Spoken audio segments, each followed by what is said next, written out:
غیبت کرنا قرآن کیا بتلا رہا ہے؟ فرمایا کیا تم میں سے کوئی بندہ پسند کرے گا کہ اپنے مرے ہوئے بھائی کا گوشت کھائے؟ فرمایا کسی مسلمان بھائی کی غیبت کرنا ایسا ہے جیسے اپنے مرے ہوئے بھائی کا گوشت کھانا۔ جب مرے ہوئے بھائی کا گوشت تیرے سامنے رکھا جائے تو اس سے نفرت کرے گا، کھانا پسند نہیں کرے گا، تو کسی کی غیبت کیوں کر رہا ہے؟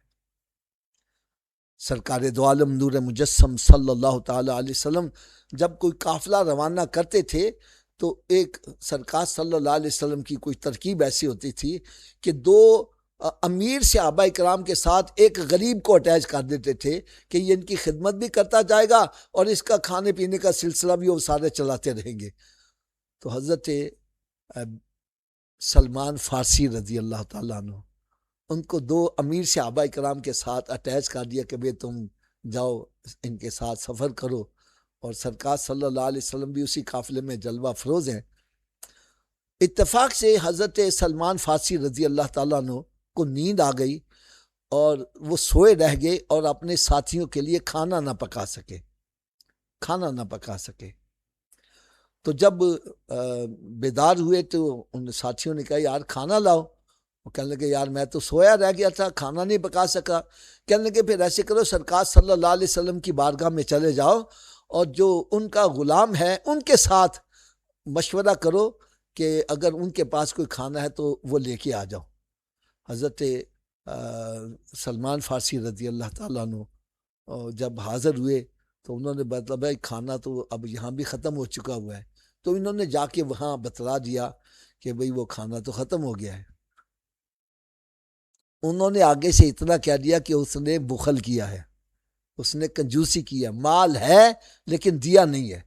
بس اتنا کہا، اور اتنا کہنے کے بعد جب سرکار صلی اللہ علیہ وسلم کی بارگاہ میں حاضر ہوئے، ذرا حدیث پاک غور سے سنیے گا،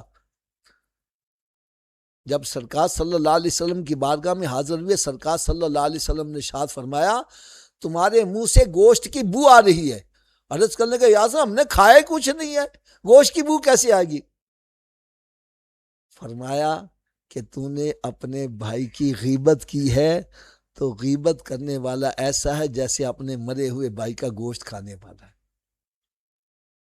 آج ہم جہاں بھی بیٹھتے ہیں، جو بھی ہماری محفل ہے، میں کہتا ہوں الا ماشاءاللہ شاید ہی کوئی ایسی ہو جو غیبت سے پاک ہو۔ بلکہ اگر میں یہ کہہ دوں تو بیجا نہ ہوگا، جو محفل میں بیٹھ کر جتنی بھی غیبتیں کرتا ہے، غلط بیانیاں کرتا ہے، ہم کہتے ہیں اے تو محفل لٹ کے لا گیا، یہ تو جناب کامیاب ہو گیا۔ بلکہ کئی تو غیبتیں ایسی کرتے ہیں، اللہ تعالیٰ معاف کرے، کوئی لوگوں کو ہنسانے کے لیے بہتان بازیاں، غلط بیانیاں۔ حالانکہ نبی پاک صلی اللہ علیہ وسلم نے ارشاد فرمایا کسی کو ہنسانے کے لیے بھی جھوٹ بولنے والے پر اس کے لیے ہلاکت ہے۔ اب ایک بندے کے اندر صحابہ کرام عرض کریں یا رسول اللہ صلی اللہ علیہ وسلم، ایک بندہ اس کے اندر برائی پائی جاتی ہے، وہ اگر ہم اس کے کانڈ کے پیچھے کہہ دیتے ہیں تو یہ تو غیبت نہیں نہ ہوگی۔ مثلا ایک بندہ رنگ کا کالا ہے، ہم اس کی عدم موجود میں کہتے ہیں یار وہ کالا بندہ، تو یا رسول اللہ یہ تو غیبت نہیں نہ ہوگی۔ میرے آقا صلی اللہ علیہ وسلم نے ارشاد فرمایا یہی تو غیبت ہے، اور اگر تم اس کی وہ برائی بیان کرو جو اس میں نہیں پا جاتی وہ بہتان ہے۔ آج تو ہم غیبت کی حدیں کراس کر کے بہتان بازی تک آ چکے ہوئے ہیں، اور اللہ تعالیٰ معاف کرے، اس غیبتوں چغلیوں نے ہمارا معاشرے کو تباہی کے دہانے پر لا کے کھڑا کر دیا۔